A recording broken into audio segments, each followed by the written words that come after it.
جگہ جی لگانے کی دنیا نہیں ہے، یہ عبرت کی جا ہے تماشا نہیں ہے۔ اجل ہی نے چھوڑا نہ کسرا نہ دارا، اسی سے سکندر صفاتے بھی ہارا۔ پڑا رہ گیا سب یوں ہی ٹھاٹ سارا، جگہ جی لگانے کی دنیا نہیں ہے، یہ عبرت کی جا ہے تماشا نہیں ہے۔ حضرت جنید بغدادی رحمت اللہ تعالی علیہ فرماتے ہیں کہ میرا گزر ایک ایسے محل کے سامنے ہوا جس کے داریچے سے آواز آ رہی تھی، الا یدار لا یدخل کی حسن ولا یعبس بساکن الزمان، کہ اے وہ مکان جس کے اندر خوشیاں ہی خوشیاں ہیں اور خوشیاں ہی خوشیاں رہیں، اس کے اندر کبھی غم داخل نہ ہو اور زمانہ کبھی اسے ناکامی کا منہ نہ دکھائے۔ حضرت جنید بغدادی نے جب اس کلام کو سنا، جب ان اشعاروں کو سنا، تو آپ بڑے حیرت زدہ ہوئے، بڑے پریشان ہوئے کہ ہائے افسوس، لوگ اتنی لمبی امیدیں باندھے ہوئے ہیں اس دنیا فانی سے، حالانکہ اللہ کے رسول صلی اللہ علیہ وسلم نے تو فرمایا تھا کہ لوگوں دنیا سے لمبی امیدیں مت باندھنا، کیونکہ جو انسان دنیا سے لمبی امیدیں باندھتا ہے، دنیا سب سے زیادہ بے وفائی بھی اسی کے ساتھ میں کیا کرتی ہے۔ حضرت جنید فرماتے ہیں کہ میں چلا گیا، چند دن بعد میں میرا آنا پھر وہیں سے ہوا، ان گلیوں سے میرا گزر ہوا، میں نے دیکھا کہ وہ محل جو بڑا آباد تھا، بڑا خوبصورت تھا، بڑا حسین و جمیل تھا، جس کے مکان کے سامنے نوکر چاکر کھڑے ہوئے تھے، جن کے دروازوں پر پہرا دینے والے پہرا دے رہے تھے، فوجی افسر کھڑے ہوئے تھے، اور وہ بادشاہ بڑے عیش و عشرت کی اپنی زندگی اس محل میں گزار رہا تھا۔ حضرت جنید بغدادی رحمت اللہ تعالی علیہ نے دیکھا کہ وہ محل اب سونا ہو چکا ہے، اب کوئی دربان نظر نہیں آتا، اب کوئی چوکیدار نظر نہیں آتا، اب کوئی پہرے دار نظر نہیں آتا۔ حضرت جنید بغدادی نے دیکھا کہ اب وہ محل سنسان ہو چکا ہے، اب وہ خنڈر میں تبدیل ہو چکا ہے۔ حضرت جنید نے دروازے کو کھٹکھٹایا، سوچا دیکھے تو صحیح پوچھ کر کے کہ اس مکان کا کیا بنا، اس سلطنت کے بادشاہ کا کیا بنا، یہ محل کیوں ویران ہو گیا ہے، کیوں تباہ و بربادی کے عالم میں پھنس گیا ہے۔ حضرت جنید بغدادی نے دروازے کو کھٹکھٹایا، ایک بوڑھی ماں، اس نے دروازہ کھولا، کہا آپ کون ہیں صاحب بزرگ؟ حضرت جنید بغدادی نے کہا کہ مجھے جنید کہتے ہیں۔ حضرت جنید بغدادی سے اس عورت نے کہا کہ بزرگوں بتاؤ کیا کام ہے؟ حضرت جنید نے فرمایا کہ بوڑھی ماں، میں چند دن پہلے، چند سال پہلے یہاں سے گزرا تھا، تو ایک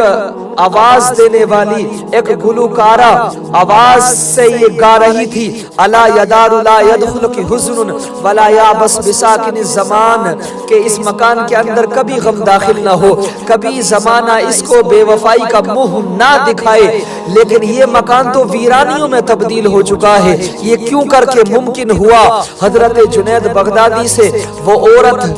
کہنے لگی اور رونے لگی، آنسو بہانے لگی، کہنے لگی جنید کیا تمہیں بتاؤں، یہ سلطنت کا جو بادشاہ تھا بڑے فخر کے ساتھ میں زندگی بسر کیا کرتا تھا، بڑے رعب کے ساتھ میں اپنی زندگی کو بسر کیا کرتا تھا، لیکن اللہ رب العزت نے آزمائش کی گھڑیاں اس پر جب ڈالنا چاہیے تو یہ ان کو سہ نہ سکا۔ آزمائش کی گھڑیاں جب اللہ رب العزت نے اس پر اور اس کی سلطنت پر مسلط کی تو اللہ رب العزت کی آزمائش پر یہ مکمل اتر نہ سکا، اس پر قحط سالی کا زمانہ آ گیا۔ جیسے ہی قحط سالی کا زمانہ آیا، نوکر چاکر چھوڑ کر کے جانے لگے، دربان چھوڑ کر کے جانے لگے، وہ خدام جو ہمہ وقت ساتھ رہنے کی قسم اٹھائے ہوئے تھے وہ بھی ساتھ چھوڑ کر کے جانے لگے، طبیب بھی چھوڑ کر کے جانے لگے، گھر بار والے بھی گھر چھوڑ کر کے جانے لگے، سارے لوگ، ساری فوجیں، سارے افسر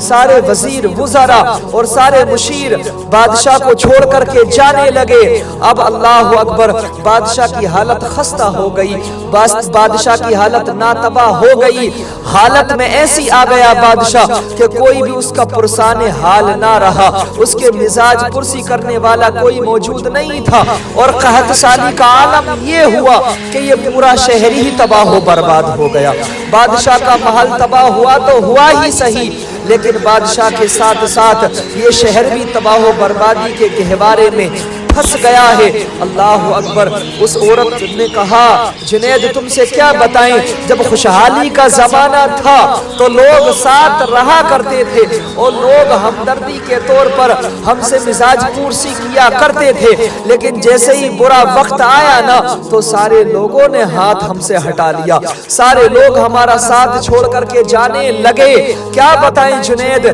خوشحال وقت میں تو پرائے بھی اپنے ہو جایا کرتے ہیں، لیکن جب تنگی کا وقت آتا ہے، جب پریشانی کا وقت آتا ہے نا تو جنید کیا تم سے بتائیں اپنے بھی پرائے ہو جایا کرتے ہیں،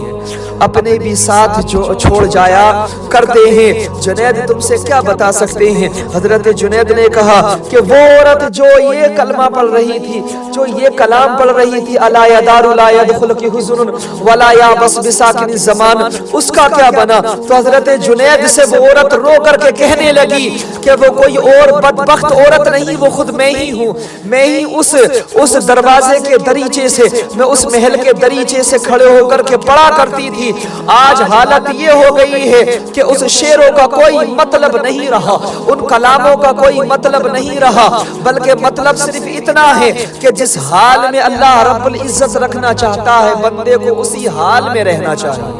حضرت جنید بغدادی نے فرمایا اس عورت سے کہ عورت تو غافل کیسے ہو گئی، تجھے پتا نہیں تھا؟ اللہ رب العزت نے فرمایا تھا کل من علیہا فان، یہ زمین کیا ہے، یہ آسمان کیا ہے، یہ فرشتے کیا ہے، یہ دوزخ کیا ہے، یہ جنت کیا ہے، ہر چیز جو اللہ رب العزت نے پیدا فرمائی ہے وہ مالک و مختار ہے، اگر وہ چاہے تو فنا کر دے، وہ چاہے تو باقی رکھے۔ ملے خاک میں اہل شاہ کیسے کیسے، اے عورت سن لے، وہ تو ایک بادشاہ ہے، اس زمانے نے نہ جانے کتنے بادشاہوں کو دیکھا ہے، اللہ رب العزت نے سب کو موت کے گھاٹ اتار دیا ہے۔